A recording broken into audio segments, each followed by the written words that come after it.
J'ai vraiment besoin de trier mes projets, l'écriture, fiction et non-fiction, ma plateforme de ressources pour vous aider à écrire votre roman et un autre quelque chose dont je vous parlerai au cours de la vidéo. Ce gros tri concerne 3 casquettes, donc ça vous donne une idée de l'ampleur du bordel. D'autant plus que c'est un tri que j'aurais dû faire au fil des années. J'ai un tas de projets qui se sont accumulés au fil des ans et aujourd'hui je me retrouve à devoir tout débroussailler. Pour y parvenir, je me suis décidée à commencer un brouillon, donc sur une double page. Il y a des ramifications de partout, il y a des petites flèches, il y a des listes. Mais ça reste clair et au pire, j'ai tout mon stock de 23 stabilos juste là pour m'aider à me repérer dans chacune des casquettes. Et puis évidemment, mon agenda créatif dans lequel j'ai commencé à poser les problématiques qui se posent parce que je ne peux rien trier. Je sais que je ne pourrai rien trier si je ne m'attaque pas aux diverses problématiques. Alors ça va être des problématiques liées à la logistique, des problématiques liées à des publications, des sorties, des lancements qui se superposent. Donc j'ai besoin d'y voir un petit peu clair et j'ai besoin que vous y voyez clair aussi si je veux que vous arriviez à suivre le mouvement. Et enfin, il y a aussi les problématiques liées aux plateformes parce que si vous me suivez, vous avez peut-être vu, j'en ai parlé dans de précédentes vidéos, j'ai complètement arrêté de partager des astuces d'écriture sur mon compte Instagram au profit de TikTok où je le faisais déjà et au profit de cette chaîne YouTube où je le faisais déjà. C'est même la raison principale pour laquelle j'ai lancé cette chaîne il y a une dizaine d'années. Et ma troisième casquette inclut de réfléchir à une autre plateforme. Je dis une autre plateforme, ça peut être, je vais dire par exemple un second compte Insta, même si j'ai complètement abandonné l'idée. J'avais fait des tests, mais j'avais complètement abandonné l'idée parce que Instagram, en fait, t'es noyé dans un océan de vide, j'ai l'impression. J'ai plein de choses à raconter sur Insta, mais mes propres abonnés me disent qu'ils ne voient pas mes publications apparaître alors que je publie 4 fois par semaine et que je publie un peu de tout, des carousels, des reels et puis des photos toutes simples. Et puis le problème d'Instagram aussi, je trouve, c'est que c'est beaucoup trop diversifié. Il y a les carousels, comme je le disais, il y a les photos uniques et il y a les reels. Et moi, je trouve que c'est beaucoup trop de formats. Donc, je pense que pour cette troisième casquette, je vais m'orienter vers TikTok qui me permet de ne faire qu'un format, les vidéos, comme ça. C'est ce que je vous expliquais dans l'intro. Il y a des ramifications de partout, des listes, d'autres ramifications qui, hop, je ne vous en montre pas plus. Et ici, les premières questions que je me suis posées par rapport à, par exemple, Substack pour la plateforme de ressources pour vous aider à écrire un roman. Ici, on a les avancées, je suis désolée, les avancées par rapport à mes divers projets et par rapport à ce qui doit sortir. Alors c'est pas indiqué ici parce que je le sais, je l'ai noté ailleurs, mais j'ai un planning de publication pour mes romans. Donc là je vais continuer à développer ça. Il me reste une base, je veux dire, de problématiques à résoudre ou en tout cas à poser sur le papier pour que je puisse y revenir. Et ici on a un espace notes que je n'ai pas encore commencé à utiliser. J'ai super hâte. Et là, je vais pouvoir poser toutes les fiches relatives à chaque projet. Donc, les publications, l'écriture des romans. Enfin, pas vraiment l'écriture des romans, mais plutôt l'avancée des projets qui doivent sortir cette année, qui doivent sortir l'année prochaine. Ça va être aussi ma fameuse troisième casquette. Ça va être la grosse mise à jour, alors soit fin de cette année, soit tout début 2027 pour l'écriturienne, donc ma plateforme de ressources d'écriture.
Je n'avais aucune hâte de m'occuper de la partie 1 parce que je déteste régler des problématiques, mais c'est fait et une bonne chose de régler.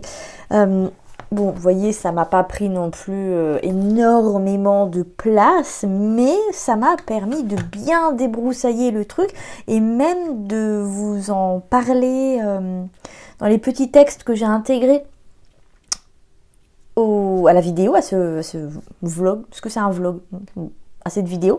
Ça m'a fait énormément de bien, ça m'a permis de clarifier les choses avec vous aussi. Donc, d'une pierre deux coups. Parce que l'objectif de cette vidéo, c'est quand même de clarifier tout ça, de me mettre d'accord avec moi-même, d'avoir une vision beaucoup plus claire. Et d'ailleurs, il me faudra plusieurs épisodes que je vous proposerai sous forme, plutôt que je vous propose sous la forme d'une série à raison d'un épisode, d'une vidéo chaque samedi à partir d'aujourd'hui pendant 4 semaines. Prochaine étape, donc, dans le fait d'établir les urgences pour me créer un planning. Je vais commencer par les publication. Alors là, j'ai une vision assez claire. Je sais qu'en août, je vais sortir une romance.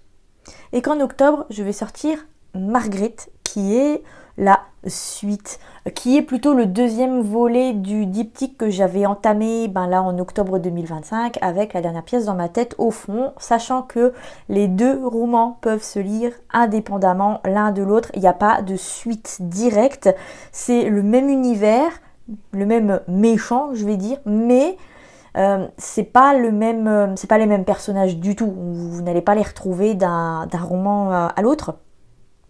Ensuite, je sais qu'en mars 2027, je dois absolument publier le tome 2 de Wolfie Therapy. Le tome 1 vient de sortir et vous pouvez toujours vous le procurer sur Amazon. Le lien est dans la description.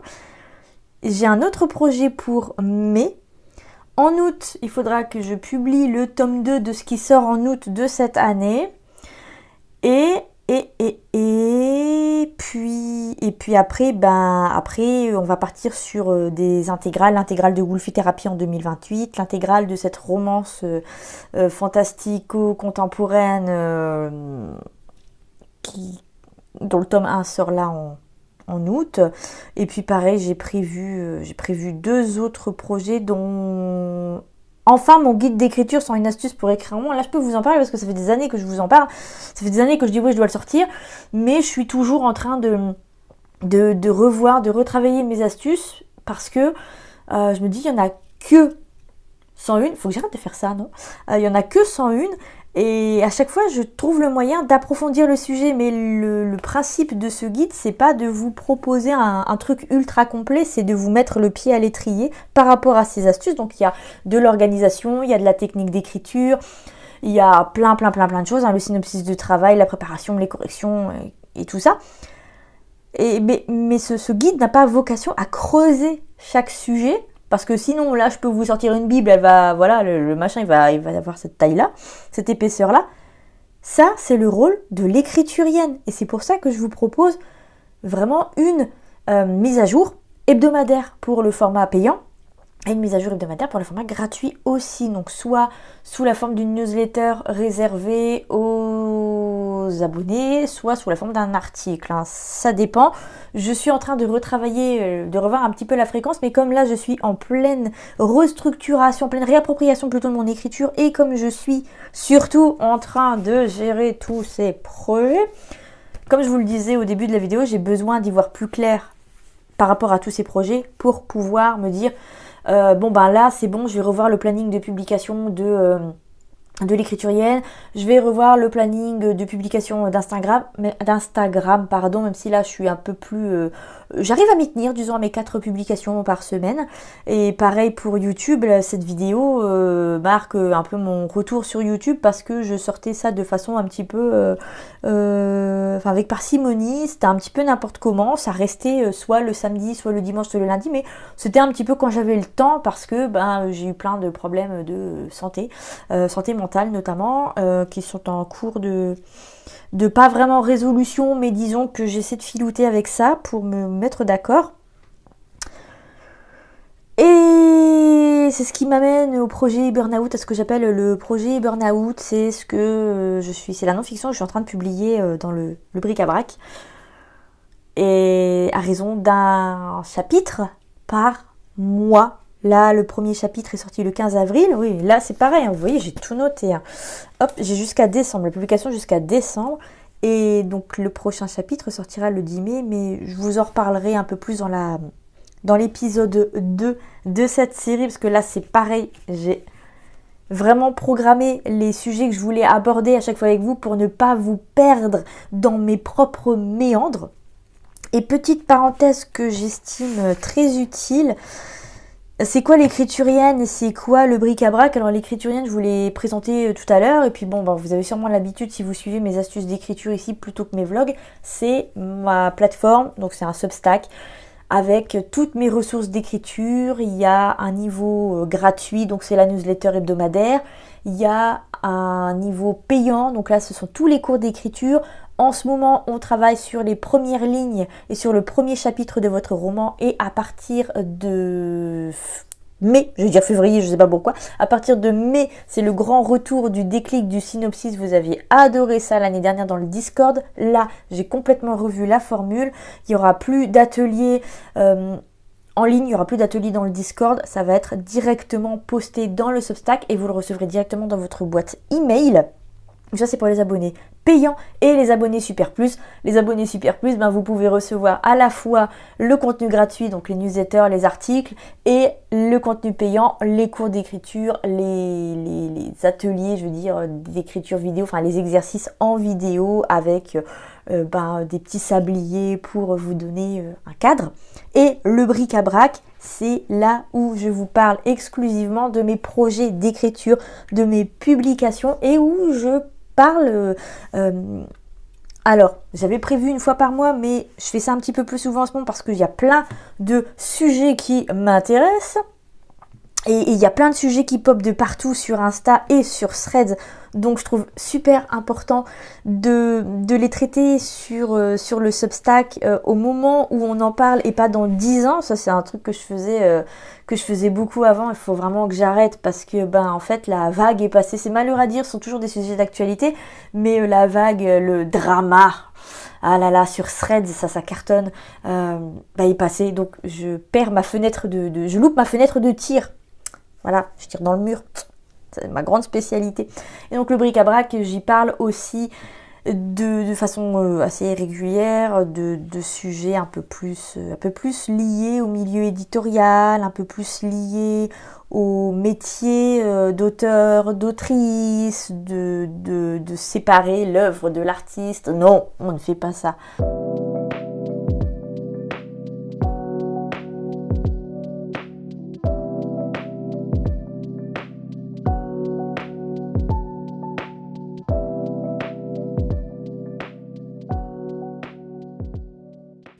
J'ai créé un tableau dans lequel il y aura donc ici un projet, un autre projet, un autre projet qui se continuera. Ici, j'ai déjà 5 projets.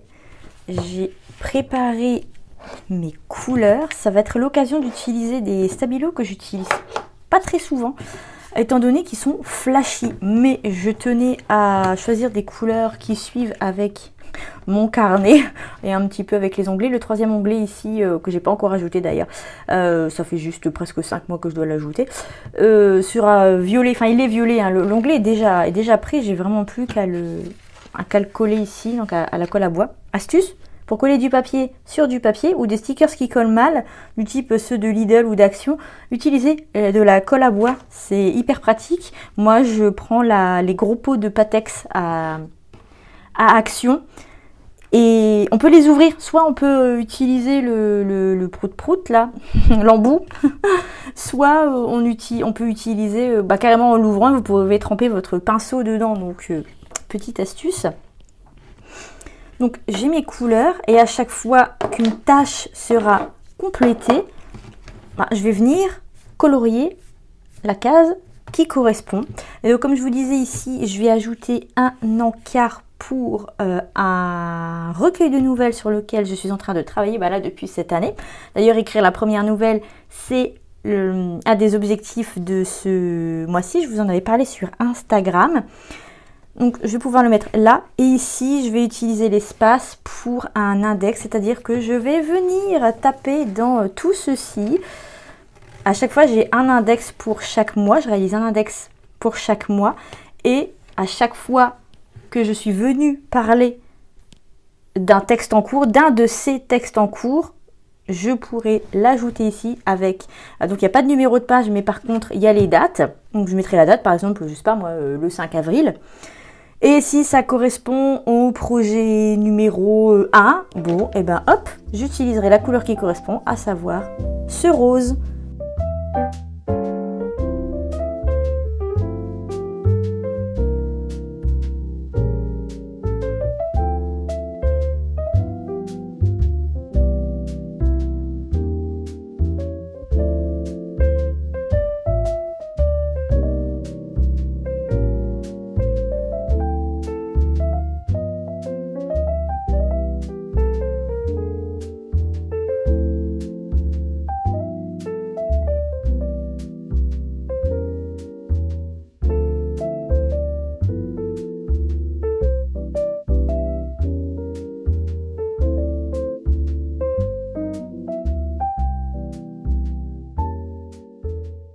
J'ai épluché les diverses entrées depuis janvier, depuis le début de l'année, par rapport à ce que j'ai pu écrire sur certains de mes livres. Alors on a essentiellement le recueil que je vais écrire cet été aux surprises et on a le roman qui doit sortir là, je crois que c'est le 17 août. Donc en fait, je n'ai que 7 entrées depuis le début de l'année. Alors, elles sont plus ou moins longues, plus ou moins étoffées, mais ça me fait penser qu'il faudrait vraiment que je me remette à développer mes personnages, à penser à mes romans, tout simplement. En dehors de ma tête, que j'apprenne à poser tout ça sur le papier dès lors que je sais que l'idée est bonne. J'ai pas envie de noter des idées de romans en tant que telles, c'est-à-dire que je note un tas de trucs sur un tas de trucs que je lis, que je regarde, que je vois, des choses que je vais analyser, que je vais essayer de comprendre parce qu'il y a des trucs hyper logiques que j'ai énormément de mal à comprendre et le fait de passer par le papier, ça m'aide beaucoup, beaucoup. Donc, il y a tout ce processus-là qui est, lui, bien écrit dans mon agenda créatif et ça constitue la majorité de mes entrées. En revanche, tout ce qui est relatif au roman, tout ce qui va être l'idée, donc je ne vais pas la noter, mais par contre tout ce qui va découler de cette idée, c'est-à-dire une fois que j'ai validé cette idée, une fois que c'est bon, je me dis le roman sera viable sous cette forme ou à peu de choses près. Là, par contre, je peux commencer à noter, mais j'ai tendance à ne pas le faire, à tout garder dans ma tête. Et je pense vraiment, en tout cas je pense de plus en plus que ça contribue très probablement à ma fatigue mentale. La première phase de tri m'a fait beaucoup de bien, ça m'a permis de constater que je n'utilise pas assez mon agenda créatif pour réfléchir, pour poser les choses par rapport à mes romans en cours et j'en ai quelques-uns, j'en ai 5, j'ai un recueil en fait de nouvelles, comme je vous le disais tout à l'heure, et j'ai 5 romans puisque j'en ai ajouté un dans le timelapse là juste avant, donc il faudra que j'ajoute 2 colonnes ici et non pas une, et vous avez vu, parce que je suis une tête en l'air toute catégorie, un champion de toute catégorie, j'ai oublié d'ajouter les titres. Ici, normalement, la première ligne, c'était les titres des projets. Et finalement, je vais les mettre en dessous. C'est pas grave. Oh, bon. C'est un petit peu dans l'autre sens, mais le principal, c'est que j'ai l'information. Mais après, Au pire, je vais m'y retrouver avec mon code couleur parce que j'ai beau avoir plein de codes couleurs par rapport aux réseaux sociaux, par exemple sur Notion, et puis d'autres hein, dans mon système de carnet. Je me souviens toujours des couleurs que j'utilise, des codes que j'utilise en fonction de où je l'utilise. Donc ça va, j'ai une bonne mémoire. Je suis capable d'oublier des trucs de base, mais ça, en général, ça reste. Il faut dire aussi que ça rentre dans le cadre de gestes très mécaniques.